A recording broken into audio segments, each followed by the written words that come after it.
इदानीम् इतः परं कश्चन उपरि प्रश्नः वर्तते। एतावता किम् उक्तं?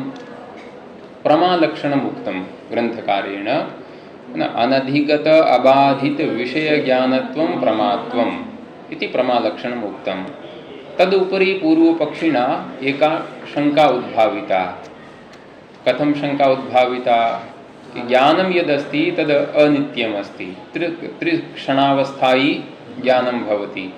अतः द्वितीयादि यद् ज्ञानं वर्तते तर्हि द्वितीयादि ज्ञानेषु भासमानः यः घटादि विषयः वर्तते सः विषयः प्रथमज्ञानेन अधिगतः वर्तते। अतः द्वितीयादि ज्ञानेषु यः घटादि विषयः वर्तते तत्र अधिगतत्वमेव वर्तते, अनधिगतत्वं नास्ति इति कृत्वा तत्र प्रमालक्षणस्य अव्याप्ति भवति इति पूर्वपक्षिणा उक्तमासीत्। तदा सिद्धान्तिना समाधानद्वयम् उक्तं। प्रथमं समाधानं तु कि कालस्य निरूपस्य कालस्यापि प्रत्यक्षं भवति इति सिद्धान्तं स्वीकृत्य प्रत्येकमपि क्षणभेदेन तत्तद् विशिष्टः घटः भिन्नः भिन्नः अस्ति।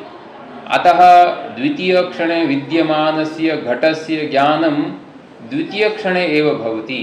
प्रथमे क्षणे द्वितीयक्षण विद्यमानस्य घटस्य ज्ञानं न भवति। अतः सः घटः तत्तत् क्षणेषु एव ज्ञायते, ततः पूर्वं सः घटः न ज्ञायते इति कृत्वा सः घटः अनधिगतः एव भवति, अधिगतः न भवति। तर्हि अधिगतः न भवति, अनधिगतः एव अस्ति, तर्हि प्रमालक्षणं तु तत्र अस्ति एव। अतः बहुद्भिः पूर्वपक्षिभिः या अव्याप्ति आपादिता सा अत्र नास्ति इति एकं समाधानम्। अन्यत् किं समाधानं दत्तं कि किञ्च सिद्धान्ते कि वेदान्त सिद्धान्ते वस्तुतः ज्ञानं क्षणत्रयमेव तिष्ठति इति भवतां सिद्धान्तः अस्माभिः न स्वीक्रियते। एषा भवदीया प्रक्रिया वर्तते, अस्माभिः तथा न स्वीक्रियते।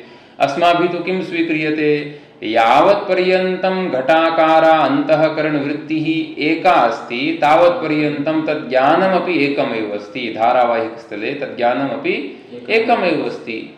अतः अयं घटः इति धारावाहिकज्ञाने यावत्पर्यन्तं घटस्फुरणं नाम घटज्ञानं तावत्पर्यन्तं घटाकारान्तःकरणवृत्तिः एका एव अस्ति, नाम एकमेव ज्ञानमस्ति।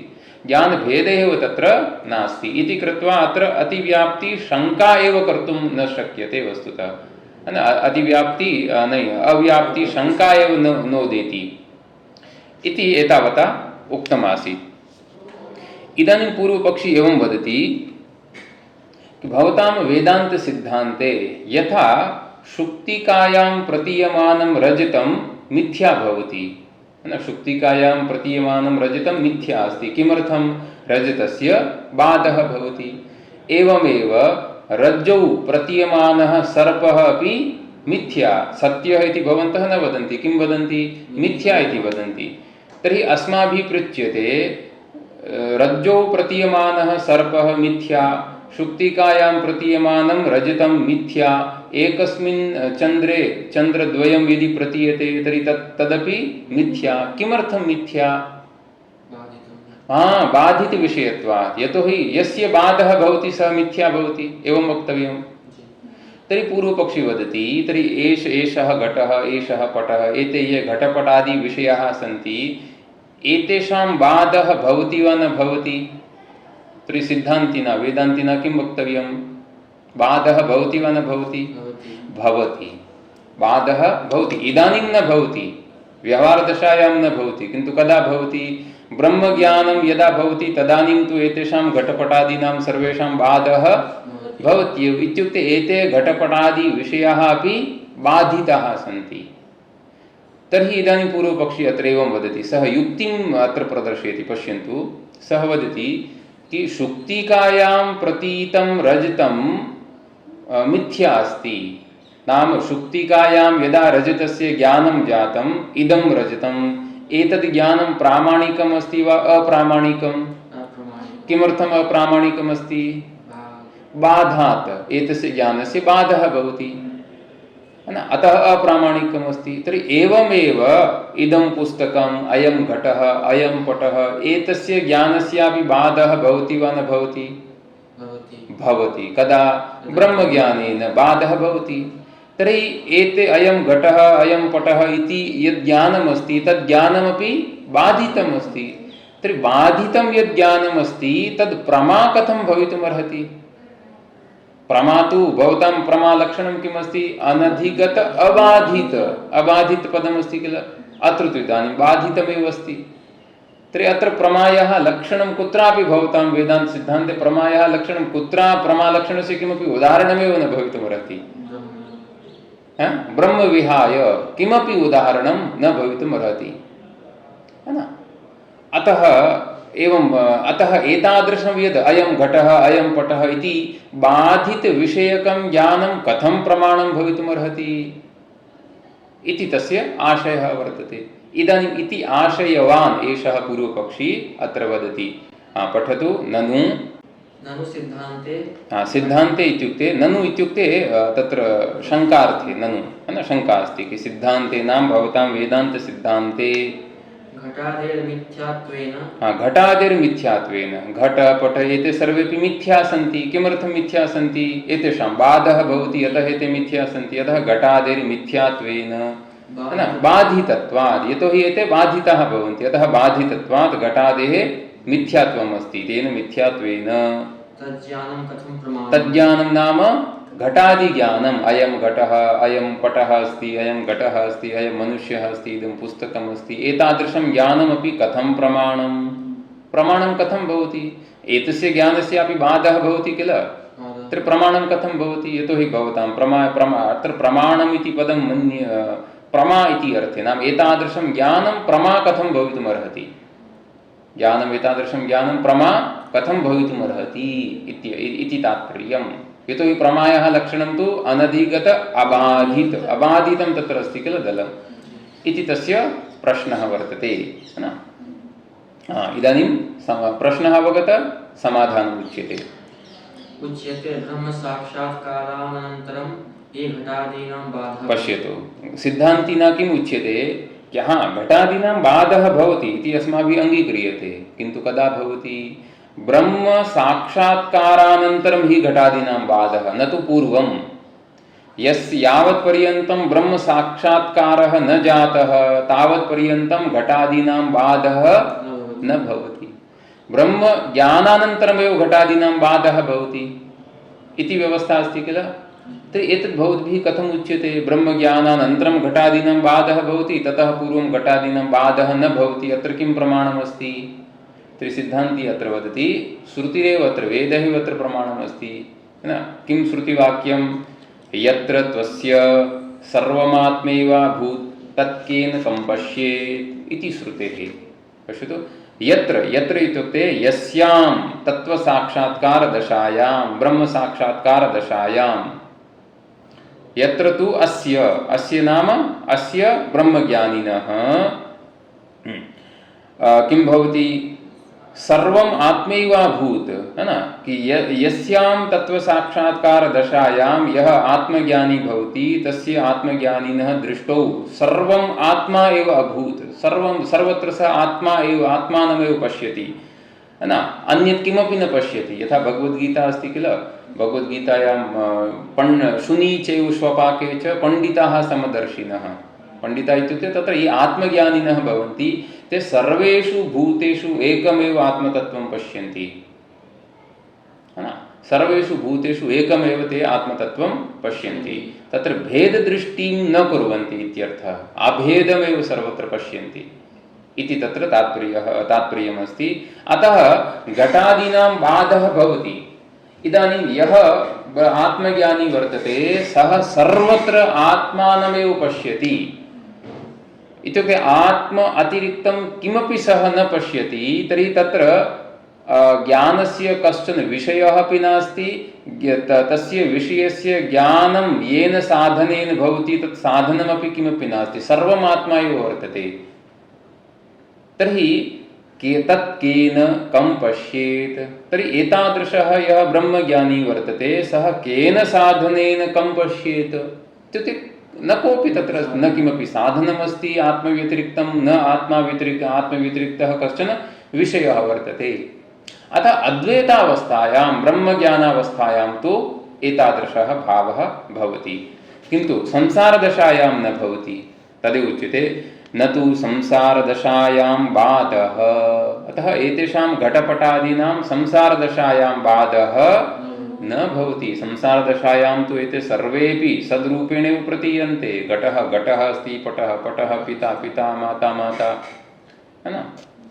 अन्यथा ब्रह्मज्ञानं न जातं, कः भवान्, अहं तु ब्रह्मस्मि इति यदि कश्चित् वदति तर्हि जनाः अन्यथैव व्यवहारं कुर्वन्ति। अतः अहं ब्रह्मस्मि इति कथनस्य विषयः एव नास्ति, स तु अनुभवविषयः वर्तते। अतः अनुभवात्मकं महावाक्यम् अस्ति, न तु कथनात्मकम् उपदेशात्मकं महावाक्यं नास्ति। उपदेशात्मकं महावाक्यं तु तत्त्वमसि अस्ति। अतः संसारदशायां पश्यतु, स्वयं श्रुतिः एव वदति संसारदशायां घटपटादीनां बाधः न भवति। बृहदारण्यकश्रुतिः वदति यत्र नाम यस्यां द्वैतावस्थायां द्वैतमिव भवति तद इतरं पश्यति। पश्यतु कि यस्यां संसारदशायां, है ना, किं भवति, संसारदशायां द्वैतमिव भवति। सर्वत्र द्वैतम् अस्ति, भेदः अस्ति। अतः द्वैतम् इव भवति कि वस्तुतः सर्वत्र अद्वैतम् अस्ति, परमात्मा सर्वत्र अस्ति, तथापि तत्र भेदः एव अस्माभिः दृश्यते। अतः द्वैतम् इव भवति, तद् इतरं पश्यति, तर्हि तत्र भेददृष्टिः भवति। इतरं पश्यति नाम भेददृष्टिः तत्र अस्ति इति। अतः एतद् ग्रन्थकारेण उक्तं, नाम श्रुतिद्वयम् उदाहृतं। तर्हि श्रुतिद्वयद्वारा किम् अत्र आगतं कि ब्रह्मसाक्षात्कारदशायां घटपटादीनां बाधः भवति, संसारदशायां घटपटादिविषयाणां बाधः न भवति। तर्हि एतेन प्रकृते किम् आयातं, पूर्वपक्षिणा या शङ्का कृता तस्याः शङ्कायाः तु समाधानं एतावता न आगतम्। अतः ग्रन्थकारः इदानीं वदति एवं रूपेण श्रुतिद्वयम् उक्त्वा वस्तुस्थितिः का वर्तते तां वस्तुस्थितिम् उक्त्वा इदानीं ग्रन्थकारः वदति तथा च इत्युक्ते तेन च नाम तस्मात् कारणात् अबाधितपदेन, अबाधितमिति यत् पदमस्ति, कुत्र पदमस्ति अबाधित, प्रमालक्षणे अनधिगत अबाधित इति अस्ति किल। अतः अबाधित पदेन इदानीम् अबाधित पदस्य यः अर्थः अस्ति तस्य अर्थस्य संकोचः करणीयः।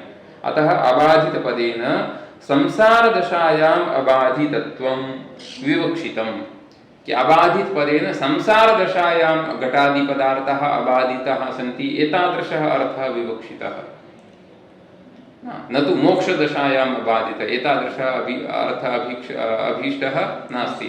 यतोहि इदानीं प्रमाणानां निरूपणं क्रियमाणं वर्तते।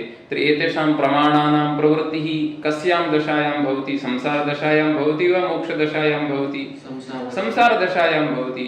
तर्हि संसारदशायां ये घटादिविषयाः अबाधिताः सन्ति, तर्हि अबाधितपदेन संसारदशायाम् अबाधितत्वम् एतादृश एव अर्थः विवक्षितः अस्ति। तदेव अतः इति नाम इति कारणेन न घटादि प्रमायाम् अव्याप्तिः।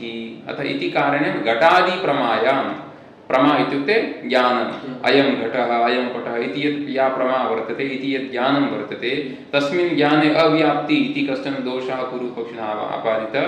घटायाम् अव्याप्तिः नास्ति। अवगतम्? एवं रूपेण ग्रन्थकारेण एतत् समाधानं कृतमस्ति। इतः परं ग्रन्थकारः वदति कि एतादृशं मया यत् समाधानम् उक्तमस्ति तस्मिन् समाधाने अस्माकं पूर्वाचार्याणामपि सम्मतिः वर्तते। अतः सः पूर्वाचार्याणाम् एकं वाक्यमत्र उदाहरति। तदुक्तं देहात्मप्रत्ययो यद्वत् प्रमाणत्वेन कल्पितः लौकिकं तद्वदेवेदं प्रमाणं त्वात्मनिश्चयात्। पश्यतु, देहात्मप्रत्ययः, प्रत्यय इत्युक्ते ज्ञानं, है ना, कि लोके यथा देहगत धर्मम् आत्मनि आरोप्य अस्माभिः व्यवहारः क्रियते। यथा यदि कश्चन एवं वदति अहं ब्राह्मणः अस्मि इति, यदि कश्चन वदति, कश्चन ब्राह्मणः वर्तते, सः एवं वदति अहं ब्राह्मणः अस्मि, तर्हि सः सत्यभाषी वा मिथ्याभाषी अस्माभिः किम् उच्यते? मिथ्याभाषी। किमर्थं? कश्चन एवं वदति अहं ब्राह्मणः, अथवा कश्चन छात्रः आगतः, अहं वदामि भवान् कः चिन्तयतु, प्रथमवारम् आगतं, सः वदति अहं छात्रः अस्मि। इदानीं सः सत्यवादी अस्ति वा, नाम सत्य कथनं करोति वा मिथ्या कथनं करोति? संसारदशायां सत्यमस्ति। इदानीं संसारदशायामेव व्यवहारः अस्ति किल, संसारदशायां सः सत्यकथनं करोति वा मिथ्या कथनं करोति? वस्तुतः मिथ्या, सत्यकथनमस्ति तस्य, तद् उच्यते। इदानीं पश्यतु, कश्चन एवं वदति अहं ब्राह्मणः अस्मि। अहम् इत्युक्ते आत्मा, ब्राह्मणः आत्मा तु ब्राह्मणः नास्ति, इत्युक्ते शरीरगतब्राह्मणत्वम् आत्मनि सः आरोपयति, निरूपयति। तथापि आत्मा ब्राह्मण, वस्तुतः परमार्थदृष्ट्या आत्मा ब्राह्मणः नास्ति। तथापि संसारदशायां यदि कश्चन वदति अहं ब्राह्मणः अस्मि, अहं क्षत्रियः अस्मि, अहं वैश्यः अस्मि, एषः घटः, अयं घटः वर्तते, अयं पटः वर्तते, एतद् ज्ञानं प्रामाणिकम् अस्ति वा अप्रामाणिकं? प्रामाणिकमेव स्वीक्रियते न।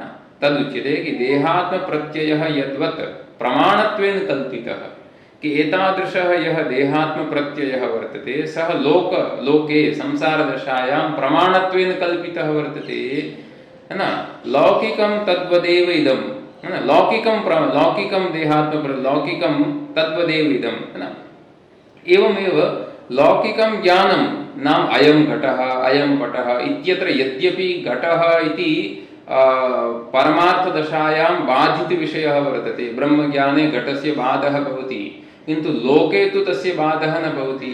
तर्हि एतद् यद् लौकिकं ज्ञानं वर्तते, अयं घटः इति लौकिकं ज्ञानं यद् वर्तते तद्वदेव इदं प्रमाणं नाम अयं घटः इति एतद् लौकिकं प्रमाणमपि प्रमाणत्वेन कल्पितः। लोके अपि प्रमाणत्वेनैव तस्य कल्पना क्रियते। कदा पर्यन्तं प्रमाणत्वेन एतद् ज्ञानं कदा पर्यन्तं प्रमाणत्वेन कल्पितः? तदुच्यते प्रमाणं त्वात्मनिश्चयात्, प्रमाणं तु आत्मनिश्चयात्, है ना। आत्मनिश्चय से पहले है ना, ऐसा अंग उपसर्ग है। अंग उपसर्ग मर्यादा वचन में आता है, मर्यादा यानी अवधि अर्थ में। इत्युक्ते आत्मनिश्चय इत्युक्ते आत्मनिश्चय न ब्रह्म साक्षात्कार इत्युक्ते यावत्पर्यन्तं ब्रह्म साक्षात्कारः न भवति तावत्पर्यन्तम् अयं घटः, अयं पटः, अहं मनुष्य, एतादृशः अयं यः प्रत्ययः वर्तते, ज्ञानं वर्तते, तद् ज्ञानं लोके प्रमाणमेव अस्ति, बाधितं नास्ति, अबाधितमेव अस्ति। अतः संसारदशायाम् एव अबाधितत्वम् एष एव अर्थः अस्माभिः अनधिगत अबाधितार्थ विषयज्ञानत्वम् इत्यत्र अबाधितपदेन विवक्षितः वर्तते एतादृशः अर्थः। अतः अस्माकं यत् प्रमालक्षणम् अस्ति तत् प्रमालक्षणम् अत्यन्तं निर्दुष्टम् अस्ति, दोषरहितम् अस्ति। एतावता ग्रन्थकारेण प्रमालक्षणम् उक्तमस्ति। अवगतम्? इदानीम् अग्रे। इदानीम् एषा या प्रमा वर्तते तद् वेदान्तदर्शने प्रमा षड्विधा वर्तते। प्रमा इत्युक्ते ज्ञानं, है न। तर्हि ज्ञानं यदस्ति प्रमा या वर्तते षड्विधा वर्तते। प्रत्यक्षप्रमा, अनुमिति प्रमा, उपमिति प्रमा, शाब्दी प्रमा, अर्थापत्ति प्रमा, अभाव प्रमा, 6 प्रकार की प्रमा है। तो ज्ञान है, वो ज्ञान किससे उत्पन्न होता है? प्रमाण से उत्पन्न होता है। तो 6 प्रकार की प्रमा है, तो प्रमाण भी कितने प्रकार का होगा? 6 प्रकार का होगा। तदेव अत्र अग्रे विषयः वर्तते, है ना, कि तानि च प्रमाणानि षट्। प्रमाणानि कति सन्ति? षट् प्रमाणानि सन्ति। कानि तानि? प्रत्यक्षानुमानोपमानागमार्थापत्यनुपलब्धिभेदात्, है ना। कः अर्थः? तत् प्रमाणस्य संख्या विषये किञ्चित् वयं विचारं कुर्मः। भगवद्गीता में ऐसा एक वचन आता है, तो प्रज्ञा और मेधा, प्रज्ञा और मेधा। तो प्रज्ञा यानी श्रुतार्थ ग्रहण सामर्थ्यम, कि जो कुछ कह रहे हैं उस सुने हुए अर्थ को ग्रहण करने का सामर्थ्य। ग्रहण यानी कभी कभार ऐसा होता है ना कि कुछ बुद्धि यदि परिपक्व नहीं है और कोई अच्छा वक्ता है है ना, वो यदि वक्तव्य दे रहा है तो फिर आपके कहते हैं भाई ऊपर से जा रहा है, तो ऊपर से जा रहा है तो उसमें वक्ता का दोष नहीं, हमारा दोष है कि हमारे पास में प्रज्ञा नहीं है। तो प्रज्ञा का अर्थ ही होता है ना, श्रुतार्थ ग्रहण सामर्थ्यम, सुने हुए अर्थ को ग्रहण करने का सामर्थ्य, वो हमारे पास में नहीं होता। और दूसरा होता है सुने हुए अर्थ का जो ग्रहण किया है उसको इस कान से सुनकर उस कान से निकाल देना नहीं, उसको धारण किए रहना बिना भूले हुए, उसको कहते हैं मेधा। ठीक है, हाँ, तो ये आप है ना, तो प्रज्ञा और मेधा अब दोनों होनी चाहिए। हाँ, प्रमाणम प्रमा षड्विधा वर्तते है ना, अत्र हम प्रमा इति दिखामि। प्रथमा का वर्तते प्रत्यक्ष अनुमिति प्रमा, प्रमा का नाम है अनुमिति प्रमा। तृतीया अस्ति उपमिति प्रमाणि सादृश्य प्रमा। अत्र न्याय तर्क संग्रह में उपमिति कहेंगे, यहाँ सादृश्य, सादृश्य प्रमा। अनंतरम शाब्द प्रमा, वस्तुतः कहीं कहीं शाब्दी प्रमा ऐसा भी लिखा गया है ना, पर शाब्दी प्रमा कहेंगे तो वो अव्युत्पन्न शब्द मानकर शाब्दी हो जाएगा, लेकिन जब समास करेंगे तो शाब्द प्रमा ही होगा। शाब्दी प्रमा कहेंगे तो फिर वैयाकरण है वो आकर कहेंगे शाब्दी प्रमा रूपी नहीं बनेगा ना। शाब्दी प्रमा। अनंतरम अर्थापत्ति प्रमा। अनंतरम अभाव प्रमा अथवा अनुपलब्धि प्रमा। ये 6 प्रकार की प्रमा होती है। प्रमा 6 प्रकार की हैं, तो 6 प्रकार की प्रमा का प्रमाण, प्रमाणम अपि षड्विधम। प्रत्यक्ष प्रमा है, ये किससे उत्पन्न होती है? प्रत्यक्ष प्रमाण से, प्रत्यक्ष प्रमाण। अनुमिति प्रमा अनुमान प्रमाणम। सादृश्य प्रमा उपमान प्रमाणम। शाब्द प्रमा आगम प्रमाणम, आगम अथवा शब्द प्रमाणम एकमेव। अर्थापत्ति प्रमा अर्थापत्ति प्रमाणम। अनंतरम अभाव प्रमा अनुपलब्धि प्रमाणम। और दूसरा, प्रमाण से प्रमा की उत्पत्ति होती है, न कि प्रमा से प्रमाण की उत्पत्ति होती है।